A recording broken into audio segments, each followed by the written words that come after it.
Hey, what's up, everyone? Hope everyone is well. Thanks for joining me on another video here. I want to do something a little different today. I'm going to be doing my first and maybe my only movie analysis, review and analysis. And the movie that we're going to be looking at is Guy Ritchie's 2019 film, The Gentleman, starring Matthew McConaughey as our protagonist, the American Mickey Pearson.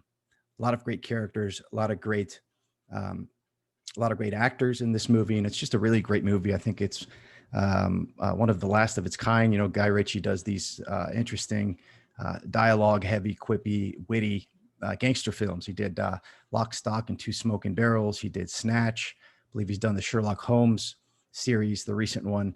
And this movie, The Gentleman, came in 2019, and I'm going to entitle probably this analysis as the geopolitical symbolism of Guy Ritchie's 2019, The Gentleman, because of the fascinating and kind of rich symbolism with regards to the geopolitical situation in the world today. And the way you want you to kind of think about this is we're going to see our protagonists and our antagonists, and they represent both individuals. Mickey Pearson represents an American-born, went to the school of hard knocks, young hustler who ended up realizing he was smart when he got a little bit older, and he obtained a Rhodes Scholarship to Oxford in England, where he went to school. And while he was in school in England, he sold marijuana. As we move up through the story, the marijuana business was flourishing, and he became the international marijuana kingpin, Mickey Pearson. And the way that he did this is he grew lots and lots and lots of marijuana in a secretive way, and nobody kind of knows the way that he grows his weed. And at the very beginning of the story, we're let on in the secret of how he grows this weed by him showing his operation to someone that he is looking to sell the business. So we meet Mickey Pearson, our protagonist, who's looking to set off in the sunset with his beautiful wife, Rosalind, and sell his enormous marijuana empire to the highest bidder. And the way that Mickey Pearson sells his marijuana is how he grows it. He has developed a deal with the British aristocracy, who is losing their land left and right to the government to pay them cash in order for them to allow Mickey to grow his weed under their palaces.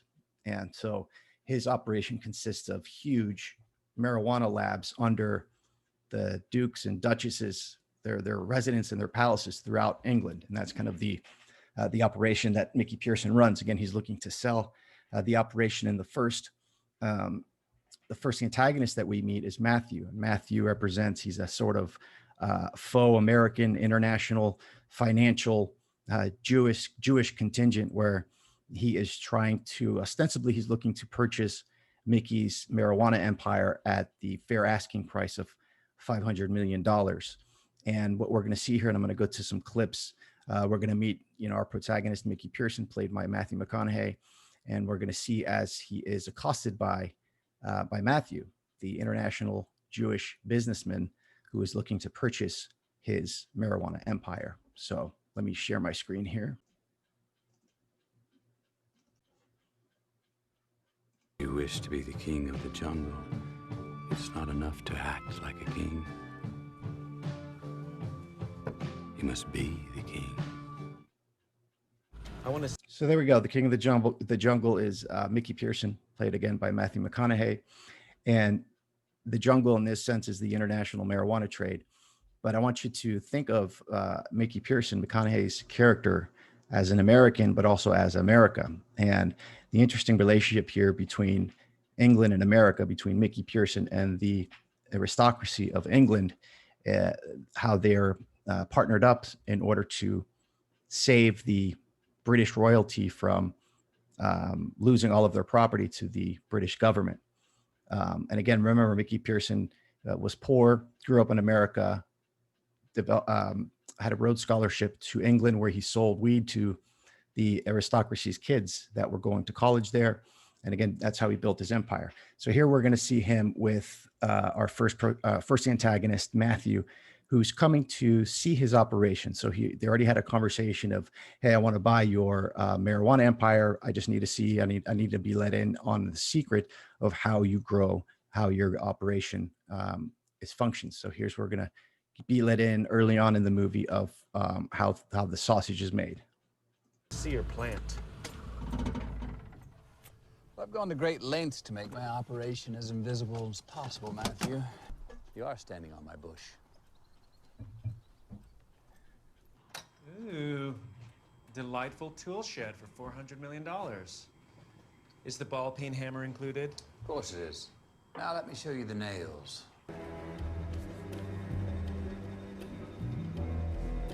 England's green and pleasant land. Those are some nails. Weed. Bush.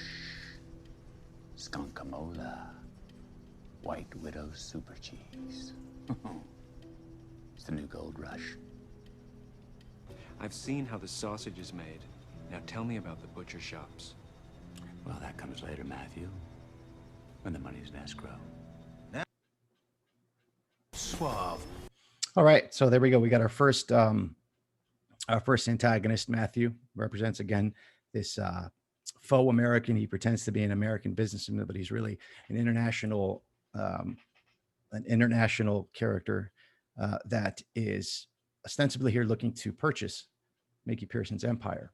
And before we meet our second antagonist in the film, the whole film is a sort of a meta film, and it is narrated by two characters, by Fletcher. Fletcher is played by Hugh Grant, does an amazing job. Fletcher is a journalist, private eye, kind of mercenary journalist who was set to follow Mickey Pearson around. He was given this job by Big Dave, who we're not going to meet too much in this analysis, but Big Dave is the editor-in-chief of the Daily Planner, I think it's called, which is the largest media outlet in England or even the world. And Big Dave is kind of reflects this Jeff Zucker / Roger Ailes character.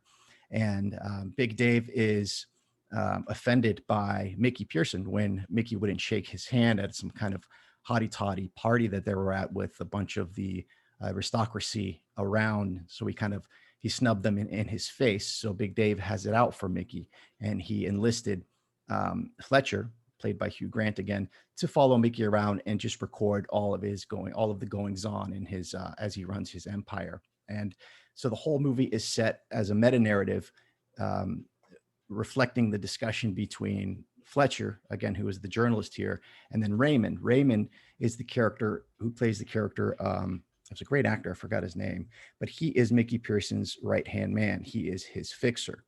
And the conversation happens at Raymond's house as Fletcher is trying to blackmail Mickey and the organization to ultimately sell him back all of the dirt that Big Dave had him gather on Mickey here. So let me see if I can show you a little snippet of this relationship here between Fletcher and Raymond, because it's really kind of makes the movie. And there's another part here where Fletcher is trying to sell a screenplay to Raymond. He's trying to sell a screenplay that it reflects the movie. The screenplay is called Bush, and he said they want to bring this film to Miramax and they want to be partners. So he's trying to cut Raymond in, backstabbing his boss to sell this screenplay, which is really a reflection of the movie as a whole. So, oops, I'm still sharing. As the best private investigator in this smoky little town. Good evening, ladies and gentlemen. That's Hugh Grant. I'm going to tell you a story. You're too smart to be blackmailing us, Fletcher. Oh, it's warming up now, isn't it? I forgot to wash my hands.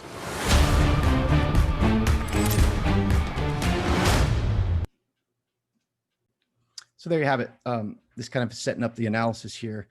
So we've met our protagonist, Mickey Pearson, American expat, gangster, owner of a large marijuana empire, growing his skunk under the palaces and provinces of the British aristocracy in order to kind of help save them from getting all of their land taken from the British government. We've met our first antagonist, Matthew, And now we're going to meet our second antagonist, Dry Eye. Now, Dry Eye is he is a the millennial son of China's mafia boss, Lord George, heroin kingpin. Lord George represents the old guard, the old Chinese mafia, even the old, again, we're thinking both individual in terms of the individuals and the more geopolitical symbolism that they are representing here. So Lord George, I think of as a figure of old China, right? The cultural history of China as a whole. And his son, Dry Eye, who's a little rogue millennial, is kind of this new CCP, cultural Marxist contingent that is, that we're going to meet here. So. Oops.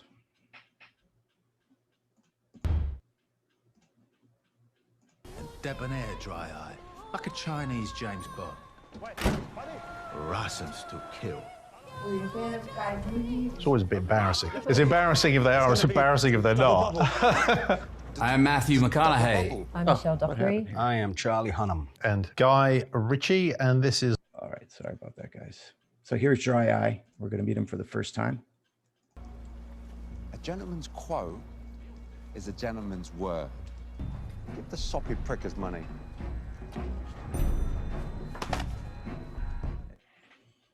You got all these. So what does Matthew McConaughey's character care more about than anything? It's his wife, Rosalind.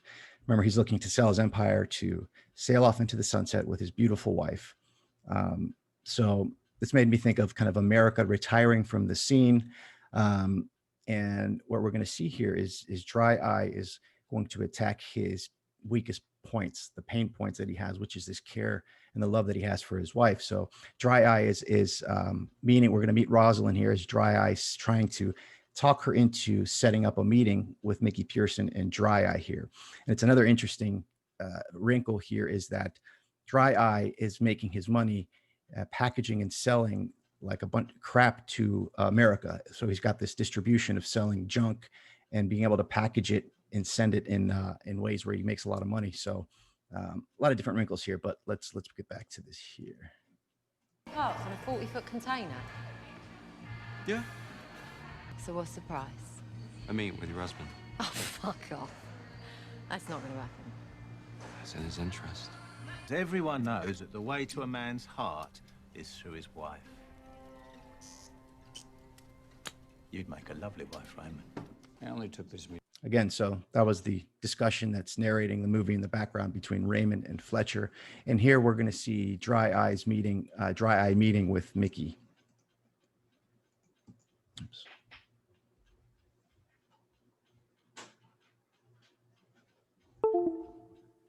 Meeting because Roz asked me to. Make sure to never approach her like that again. I meant no disrespect. I hear you're getting out of the game. And I would like you to consider an offer. Now, you may be able to buy your man sausage for that, but to me it just looks rude at breakfast. You best move on. Before he gets moved on. This is a big fucking number. Oh, this is a big fucking gun.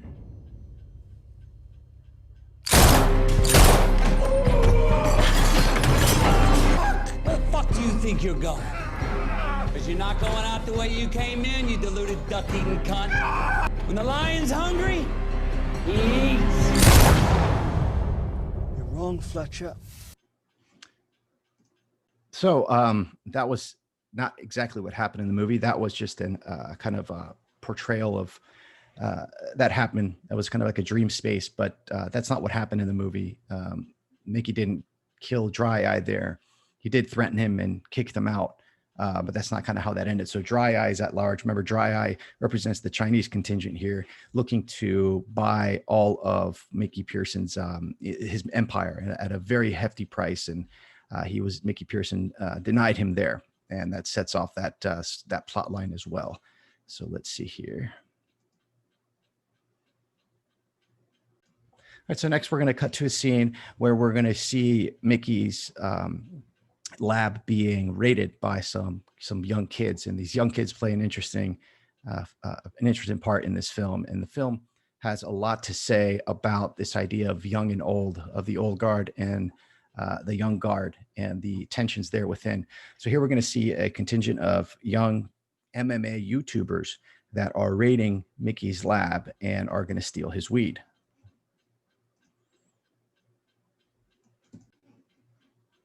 That's not how Michael works.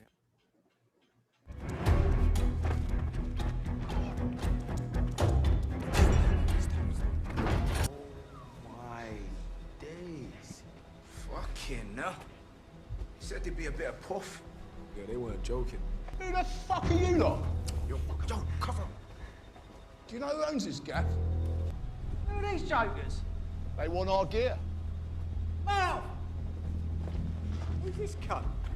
John! What, 3 lads? 3! All right, so we're going to meet probably my favorite character in the movie, played by Colin Farrell, and this is Coach. Coach is the mentor and kind of teacher and trainer of this contingent of young MMA YouTube stars. And what these kids do is they go around practicing MMA and making YouTube videos. They're the ones that we just saw raiding Mickey's farm there. And here we're going to meet the character Coach. What is the smell of wee in here?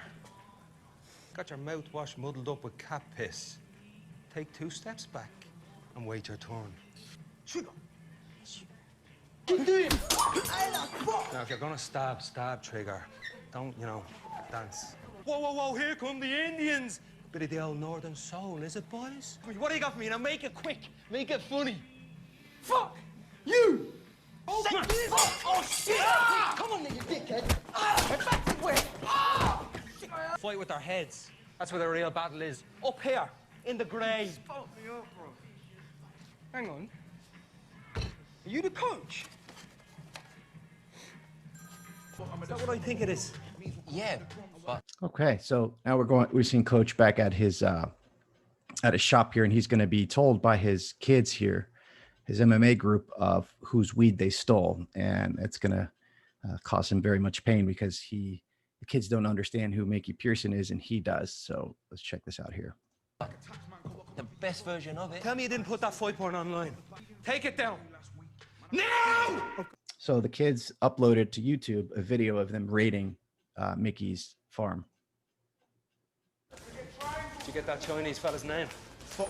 What? Fuck, like fuck with a PH. Don't get straight with me, Ernie. Where does he live? Why aren't you training, you black cunt? I'm on my own here. That's racist. But you are black and you are the cunt, Ernie. Those are the facts. I don't think Primetime cares what race you run in. Primetime's a gypsy. I won't call him a pikey cunt. Why not? He might be very understanding. Got some good news. What? Found out his weed we took. And now you fucking tell me! Did I say stop? Tell me his name isn't Mickey Pearson. Blimey, coach, you're a gypsy too.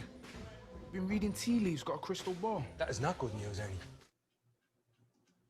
So there we go. So we have Coach was just made aware that they made a big mistake that they weren't aware of. And the whole thing is this guy Fuck, who was Dry Eye's second-hand man, right? Dry Eye's the millennial Chinese contingent here, who they're trying to find out how those kids got the information of where the lab was located. And Coach now is going to go to Raymond and try to make amends for what his kids did by joining forces with them in order to find out who gave the information of as to where the lab is here. So that's kind of what this next scene will be. On that note, I'd like to extend my apologies on their behalf. First of all, I'm gonna need to know how your lads got the information about where our farm was sited. Well, I can do better than that. His name is Fahok, but it's spelled with a PH, so it sounds like Fahok. So this is where Coach had his team there find a Fuck who we now are finding out is part of Dry Eye's clan, and Fuck was the one who gave the information of where the lab was. How did you know the location? Hey, my hater. Yeah. All right, Fahok, calm the Fahok down. Right, here, steady yourself. Fuck, steady. Here, look me. You all right? Where's your inhaler? Fuck! And fuck loses his life. So now we're next scene here is we're going to be joining Mickey Pearson as he accosts Lord George. Lord George, remember, is the kind of the godfather of this Chinese mafia, of this large heroin distribution network that they have. And it's interesting that some other subplots in the movie, you have the heroin that's ravaging different cities in England, and you actually have one of the aristocrats that Mickey is partnered with. Their daughter is heavily hooked on the Chinese opiates and the Chinese heroin that is distributed everywhere. So here we have Mickey is going to accost Lord George because Mickey assumes that Lord George is aware that Dry Eye, Lord George's son, is raiding his lab, and he's here to threaten him.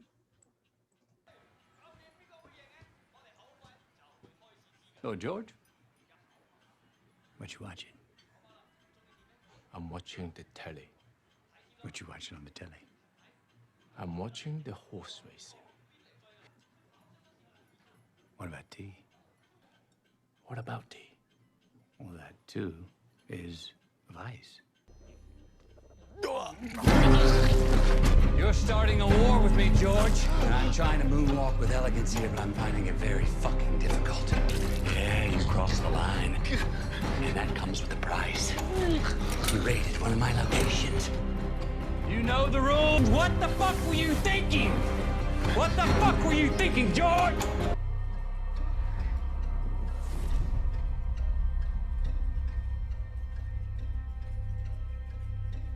Should you try and undermine me, or should you attempt to threaten my position again, I will be forced to accept your call to arms. Do you understand? George, if I can get to you in your own kitchen, I can get to you anywhere. All right. So the kind of the through line here that was that showed up for me was, so what you have here is you have the American and the Chinese kind of structure that's in place is about to go to war with each other because of what the young, immature punk kids are doing on both sides, right? So Lord George and Mickey Pearson have a respect for each other, you know. So it looks like there's a war that's going to be started here, or that is underway because of the tomfoolery of the younger generation and these different contingencies here. So let's see what this next scene is. So just to set up the frame again, we have a protagonist, Mickey Pearson here. We've met our first antagonist, which was Matthew. He's been out of the movie for most of the movie now. We met Dry Eye, who is the punk Chinese millennial gangster, wannabe gangster. We have Lord George, who is the godfather of this Chinese mafia ring, longtime godfather. And we talked briefly about Big Dave. Big Dave is the editor in chief of this large multinational based out of England media company, newspapers and television. And he's been following Mickey, taking pictures of all of this that's been happening. And that's, again, what Fletcher is using to blackmail them. And because Coach is trying to make amends, Coach found Big Dave, kidnapped him, and now is going to blackmail Big Dave to cut any story out about Mickey, to stop following him and to destroy any data that he has on Mickey here. And it's interesting what he used here to blackmail him here. So I'll show you this with you guys. Here, go.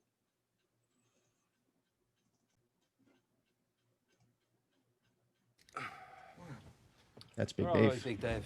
You're in safe hands now. No need to panic. Now, I believe you're a reporter. And there's something I want to report to you.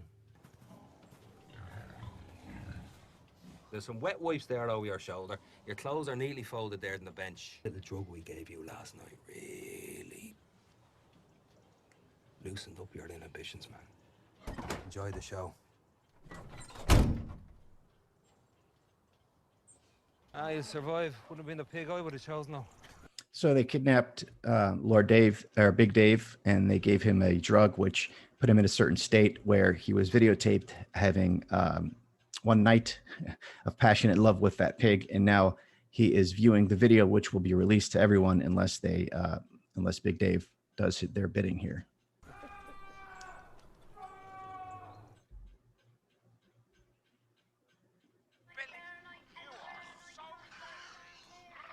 Good Lord. I mean, I was there and I'm still shocked. And that's your doing. You can't unsee it once you've seen it, can you? No, you can't unsee it. It's nightmare fuel. That'll be with me forever. Climate. I calculate what was. All right, so our first antagonist, Matthew, is back in the picture here, and a lot has happened since then, and it's become the film has given away how those young kids found out about Mickey Pearson's lab to raid it, which kind of started this domino effect. So Matthew was in cahoots with Dry Eye, right? So the Jewish contingency and the Chinese contingency were coordinating together to destroy Mickey's lab, therefore, and thereby being able to buy it for pennies on the dollar, right? You even have a part in the movie where Dry Eye is trying to take over Matthew here as their relationship breaks down. And Matthew has 2 Mossad agents and he names them. He says, you know, my Mossad team here will have you swimming with the crabs unless you back off, right? So now we have Matthew coming to buy Mickey's organization for pennies on the dollar because all this has come to light and the rating and all of the different circumstances that he put in place. But Matthew doesn't know that Mickey knows this here.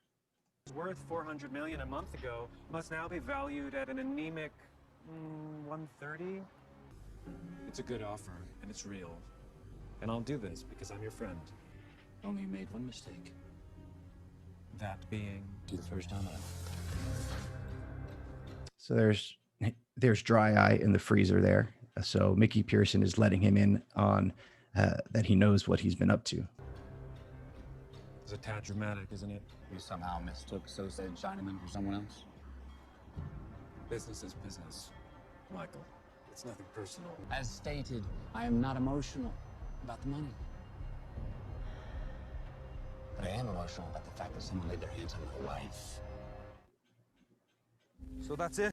So I think I might leave it there. And you guys can watch it to see what happens at the end. There's another wrinkle, another geopolitical wrinkle that happens in the movie where accidentally a young Russian was killed as Raymond was going to rescue one of the Lord's daughters who was stuck hanging out in kind of a heroin with a bunch of kids doing heroin.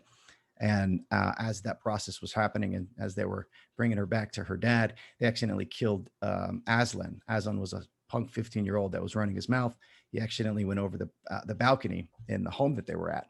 Turns out that Aslan was the son of a Russian oligarch. So it brings in another geopolitical force here, the Russian oligarchy, which at the end of the movie here is ultimately trying to kill Mickey as well. So Mickey, the American, right, is working together with the British aristocracy in order to, with the help of these different other coach and Raymond, right. I'll let you kind of unpack of what they represent in this geopolitical scheme, right? They are trying to ward off the Chinese contingent that has been taken over by the young millennial Dry Eye, the Jewish contingency that is duplicitous and is stabbing Mickey in the back here, or tried to. And they also have this third wrinkle of the Russian oligarch, which is not mentioned a lot, but except here at the end of the movie. The end of the movie is interesting, and I think the whole movie is interesting because it reflects this geopolitical nature, and it's a movie that I haven't seen. I didn't think would be made anymore because there's a lot of anti-woke and jokes, racist and bigoted jokes, but not really. It's kind of one of those jokes that make fun of themselves. So I don't know how this movie made it through, and I doubt that we'll see too many movies like it. But I found it very interesting. I highly recommend just watching it. It's full of great dialogue. There's a lot, obviously, that was missed, that wasn't shown here. But it's a great movie, and I recommend you check it out. So let me know what you guys think. Thanks for hanging in there with me, and I will talk to you guys next time.